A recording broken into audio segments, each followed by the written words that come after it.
Hello, it's me again with one of these things. And I'm back home, back in the place, back with the lugs on, and everything feels good. Everything feels good. I'm in a very, very good place, very good frame of mind. I was sitting by the water just yesterday when I came back home, and I had this weird feeling that I was like, things feel a bit different than they were last time I was here. And we got through a lot. This contractual gigs that we had to do that were booked through our old agent. So it's the final part of that phase, and then we're going on to the new phase. We recorded this album. So getting all of those worries and all those concerns out the way, and I'm sitting by the water going, what is this feeling? And I realised it was happiness. I was feeling happy. And it's not natural. It's natural. Obviously it's natural, but it's new to me. It's not common to me, that this feeling of happiness, that everything is as it should be, and it was a nice one. So I'm looking forward to this podcast. I've got these fucking ridiculous glasses I bought because my other glasses broke, because I buy cheap glasses and they fall apart, and so I'm going to take these off every chance that I get on this one. So as soon as I read this question by Jim Roper, off come the fucking spookticles. Hypothetically, asks Jim, Billie Eilish and or Taylor Swift want to cover a Wildheart song, and you get to choose the song. Which one would you choose for each? Which song would suit a pop makeover? That's a different question. I'd have fucking Billie Eilish do fucking Vernix and Taylor Swift do Sky Babies. But no, I don't know. They would be obvious pop crossover songs if I thought about it, which I can't imagine ever thinking about what Wildheart songs would be good pop crossovers, because part of the charm is that they have pop in them. Take these things off. Part of the charm of these songs is they have pop in them, but they're perverted. They have elements of things. They have elements of thrash or punk or whatever, but they're not thrash songs or punk songs. So I'm not sure any of the Wildheart songs would be ideal pop crossovers, which is why I don't think anyone would ever want to cover one of our songs. Plus, they're too nuanced. There's too much about the fella singing them in the lyrics for them to really translate to anyone else. I think so anyway. So I would say none of them. None of the songs that I've got would make good cover versions for Billie Eilish or Taylor Swift, unless they completely redid the song. Which why would they fucking bother? I'm destined never to get rich from someone covering one of my songs, basically. And you know what? I'm okay with that. I'm never going to win the lottery, because I already won the lottery once. I probably told you this story on the album rundown, but we were doing Endless Nameless, and I had a dream that all the lottery numbers came up as in the 20s. We were all broke at the time, so I tried to get everyone to put money together to get as many variations of 20 as we could, and no one would do it. Everyone wanted to keep the money and buy beer and stuff. I had, I think, £2, and so I got 2 variations. Anyway, all the numbers came up from the dream, exactly like it happened, all 20s. It was a rollover, something like 80 million, and no one collected it. And my ticket, I think I'd won something like £350 from the £2 that I'd invested in. I tore the fucking ticket up, and I was like, I will never ever make any money from the lottery. And I reckon that the similar thing with songwriting. Not every songwriter has to be covered by big artists. That's not how it works. So I couldn't give a fuck what songs people would want to do, or if indeed they ever would. I'm happy doing it all on me lonesome. Jim Roper again. Is there a moment during the writing, recording process where you know a song is going to be a setlist regular, or whether a song is unlikely to be played? Would it typically be a band decision? No, it's usually the producer's decision. It's the guy that's making the record with me that tells me which songs are going to end up in the setlist. Jim Pinder did it with Troubadour Moon, and I just thought Troubadour Moon was a decent song, nothing special. And he went, no, that'll be in your set list for the rest of time.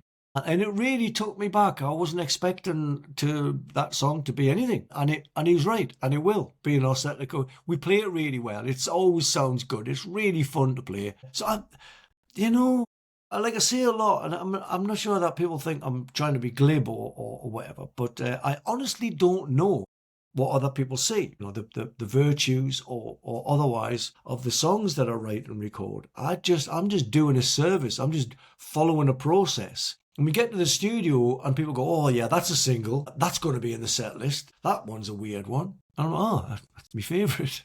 Always the one that I like is the one that no one else picks up on. So yeah, I'm going to fucking just do that. Alex do it. So yeah, it wouldn't be a band decision because I think we're all in the same kind of place as far as the song. We know which songs we play well, but that's no indication of which songs are going to go down well live. And that's bit us on the arse a few times. That, you got this, it's going to be fucking great, and the lights are this, and the blah, blah, blah, and it just fucking falls to a stony death in front of an audience. And then there's other songs that you didn't think were going to be crowd favourites, and the fucking whole place comes to light when you play them. So long may it be like that. I like the nuts and bolts of what I do to be a bit of a mystery. I like to be a little bit of a Luddite as far as knowing the finery of what we're doing and how it affects other people.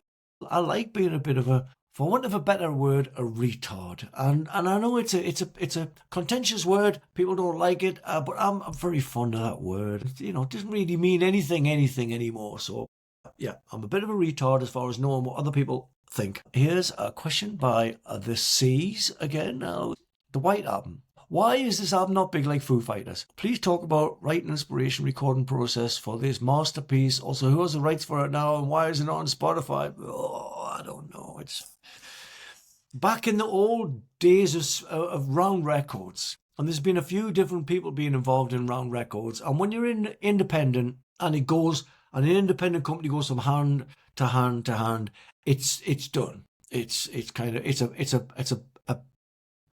a labour of love and passion, and when it's just handed over to someone else, it's kind of this, it's just not the same. And so, Round Records just fell apart. It started falling apart round about the fucking White Album anyway, which is why the people that were involved aren't involved anymore, and that's why it's not on Spotify, and it would take a long time to go around and sort it all out. So don't expect to find it on Spotify. It's just one of those things, things change, people fall out and then fall back in, but some things are lost forever. But why is it not huge? Because we didn't suck corporate cock, basically. I mean, we didn't court the corporates. And unless you're going to play the game, you ain't going to get invited to the party. That's just the way that it goes. And I've never been one for doing that, holding out me fucking hat for acceptance. I'd rather just, troll ahead myself and get it done than ask for someone's permission. Especially with cap in hand. Can I have more? So yeah, we didn't play the game, and that's why it's not really big. Dave Grohl did play the game, and he's from a very famous band. That's why they're big. And nothing to do with the standard of music. I think everyone kind of knows that now. And most of my favourite bands, and most of my favourite music, most of my favourite movies even, haven't been as big as the big movies. And I don't think I would be alone in saying that my favourite movies like Martyrs, for example, is better than I Know What You Did Last fucking Summer or whatever bullshit fucking teen horror movies. But is it as big? No. Where Evil Lurks, I still find people going like, oh yeah, I was going to check it out, but they're not going to be checking it out because they aren't being reminded every 5 minutes by adverts on social media for its existence. So they have to remember this movie, trust in my judgment, and then go and find it for themselves. And most people don't want to do that. That's why Foo Fighters are big, because it's in your face, because people are paying for advertisement. You've got to go looking for a band like the Wildhearts, and that's why. But yeah, that's why. That's why it's not on Spotify, because fucking independent record companies are a pain in the arse. Danny says songs that we know and love were nearly called something else. And who chooses the song? Who chooses the song titles? I think you probably figure out who chooses the song titles, Danny. They've all probably had different titles. I mean, they probably all start off as the Leg song, or that one that I wrote up back of my mum's garage. That's what they're like on my voicemail anyway. They're all called different things on the voicemail notes that I leave when I'm writing new stuff. Usually the name of places or whatever. They go through some weird little mutation where they become different things until they arrive at their final point. But sometimes songs come from song titles. So the song title absolutely stays the same and the song changes. There's no standard way of doing stuff. I am waffling because I can't see the fucking screens. I tell you what, eyes are fucking bullshit.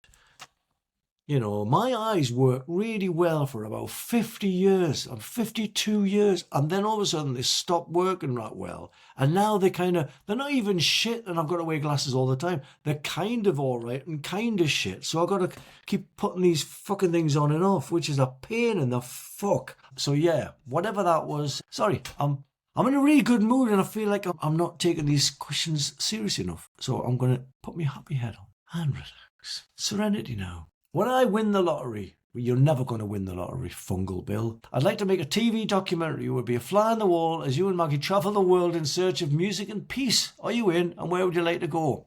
Right. Now, this is a good one. I like questions that aren't about music, to be honest. Sometimes, music questions are a bit fucking exhausting. Why isn't this? Why didn't that? I mean, gives a fuck. Honestly, things have been the way they've been and no one can change that. And I just get tired of talking about the past, to be honest. But yeah, where would I like to go to find music and peace? I don't know. Everywhere. Everywhere that I never thought of going. I really would like to go to Egypt. No. I was thinking about going on a Nile cruise at the end of the year, and then I just thought I probably won't because I can't take Maggie. But I'd like to go to know now that there's stuff going on under the pyramids, these energy vortexes and columns and stuff, that the pyramids themselves are just the tip of something huge. And even that, whatever it is, the reason for it being there is so much bigger than going to see these fucking pyramid-shaped things. I'd love to go there and find peace. Wouldn't be able to go with Maggie. Don't know how we're going to get around that one. But anywhere, never been to India, never been to South America. Yeah, anywhere.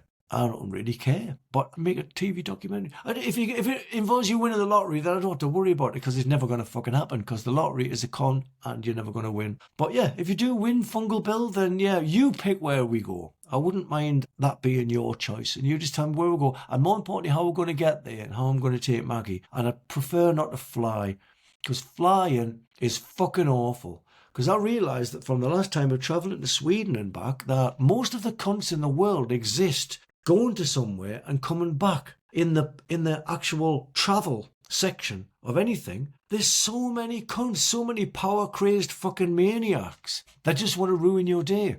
I had one the other day when we were travelling to Sweden, and this fucking guy just wanted to fucking have a go at me. Didn't like the way that I was. Couldn't find anything wrong, so he decided that this was going to be the thing that was wrong. So, you can't travel with that. I've been travelling with this for the last 15 years. It's stainless steel. It doesn't show up on you. It doesn't bleep.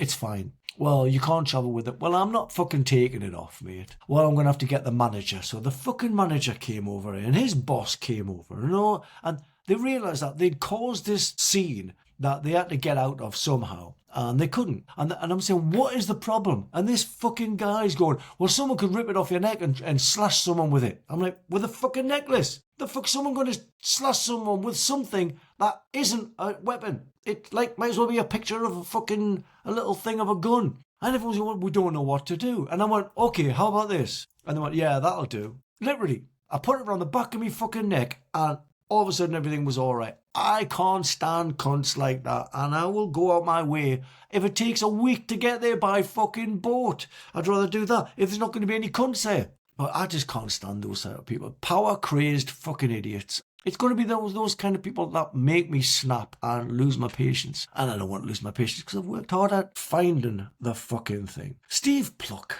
says, hi Ginger. Hello Steve. Few questions regarding your art collection and album artwork. Do you own any pieces by Joe Pantagno? No, because he doesn't paint them. He does them on the fucking computer, like that bloody Conrad Keeley. I don't own any of his stuff because all my favourite bits are on computer. A lot of artists do that. Yeah, there's a few artists I've been in touch with. Can I get this piece? Oh, yeah, not really. I can do your print. So yeah, I don't own anything by Joe Pantagno, but I do have a chosen few t-shirt from him that he makes just for, well, presumably a chosen few, but it's kind of like a version of the Motorhead face, and he said this is very rare. I don't really like that. Yeah, but there's no original art anymore because everyone does it online. I'm just talking about this. Everything's on fucking line. Everything's on computers, and I'm Generation X, so I predate the internet and computers and all the rest of it, and I still like to write things using one of these in one of these. I like writing stuff and writing it on a fucking acoustic guitar I don't even need electricity for. And I was messing about the other day.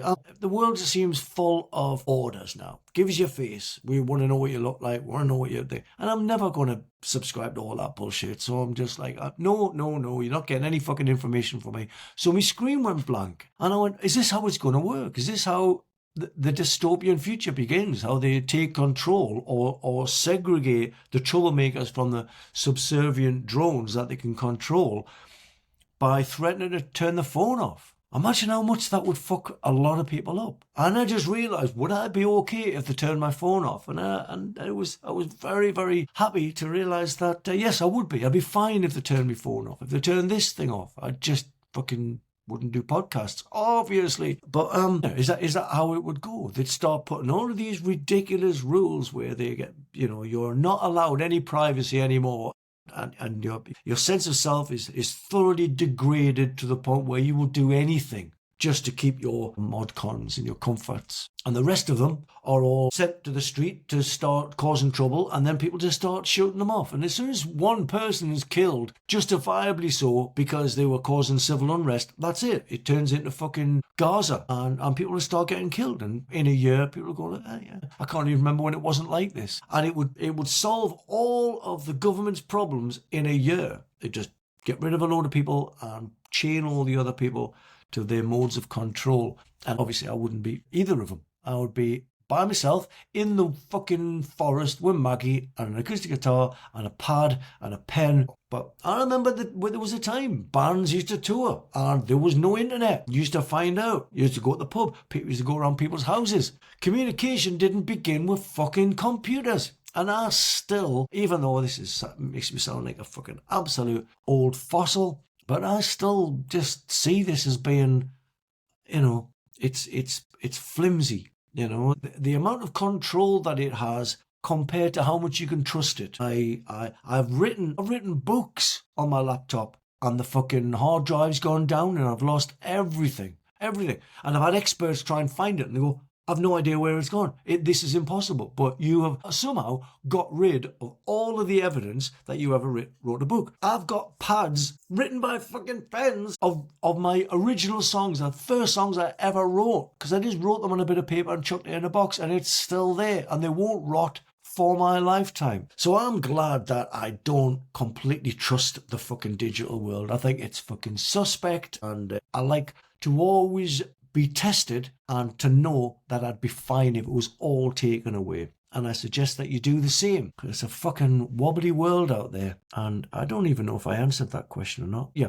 Joe Pentagno, lovely fella though. I loved working with Joe Pentagno. I didn't expect him to be as nice as he was. I was just like, have you got anything I can use? I'm a big fan, obviously. Anything I can use for an album cover? And he was like, why don't I just paint you something? I know that's what painters do, and I shouldn't be that blown away, but fucking hell, when someone that I like turns around and goes, well, why don't I just do something for you? I've known some artists, you probably know which ones, especially which one, the one artist that I fell out with, who was a complete, shouldn't talk ill of the dead, but not a great person. And then you get these people, you get guarded, and you approach these people like they might be nice, they might not be nice, and 9 times out of 10 they're fucking lovely, and they're almost glad that you've approached them, that you're a fan of theirs. I love that about artists. I love that about musicians. I'm sure it's the same for any walk of life, but the things that I personally take great pleasure in. It's just nice to know that people are fucking decent out there. And Joe Pentagno is definitely one of them.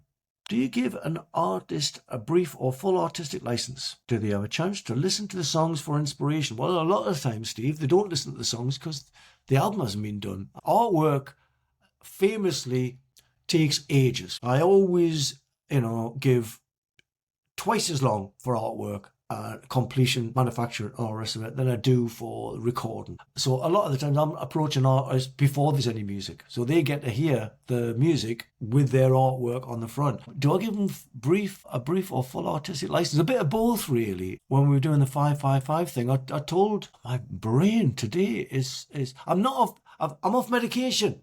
Right. Disclaimer time. I haven't been doing me medication for about a week and a half now. And I think that's where that massive feeling of happiness came in, because I was prepared for the bumpy parts, and I've strapped myself in, and yeah, it did get bumpy. I wasn't prepared for the highs, and that's the big con, again, with the fucking medical industry, especially the mental health industry, is they flatline everything. And I wasn't ready for the highs. And sometimes you get these huge bursts of happiness. And then I get these huge bursts of confusion. Like I've got to deal with things in real time. And that's why I sometimes answer questions about the past and music and things that have gone wrong. And I'm getting a bit frustrated because this, I think, is the second podcast I've done since I've been off medication. But it's worked for me. I wouldn't recommend it for everyone, but it really has worked for me. I feel fucking really empowered. It's a bit scary, but it's fucking really, really exciting.